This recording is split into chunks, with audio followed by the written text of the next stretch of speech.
జై దుర్గా భవాని. మా శ్రీ ఛానల్ తరపున అందరికీ నమస్కారం.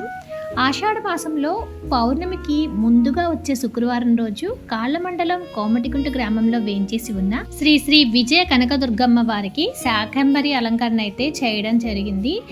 ఈ అమ్మవారి గుడిలో ప్రత్యేకమైన రోజుల్లో అంటే దసరా, శ్రావణ మాసం, ఆషాఢ మాసాల్లో ప్రత్యేకమైన పూజలు, అలంకరణలు, అభిషేకాలు చేయడం జరుగుతుంది. అన్నదాన కార్యక్రమం కూడా నిర్వహించడం జరుగుతుంది. ఇప్పటి వరకు గాజుల అలంకరణ, పసుపు కుంకుమల అలంకరణ, అలాగే 150 చీరలతో అమ్మవారికి అలంకరణ చేసి శారీ సమర్పించడం లాంటి కార్యక్రమాలు ఎన్నో నిర్వహించడం జరిగిందండి.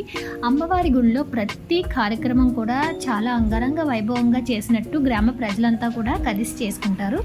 ఈరోజు మా అమ్మవారిని అయితే అన్ని రకాల కూరగాయలతో చాలా అందంగా అలంకరించారు. పచ్చని, ఎర్రని, రంగురంగుల కూరగాయలతో అమ్మవారు చూడడానికి చాలా అందంగా ఉన్నారు. Like, share and subscribe.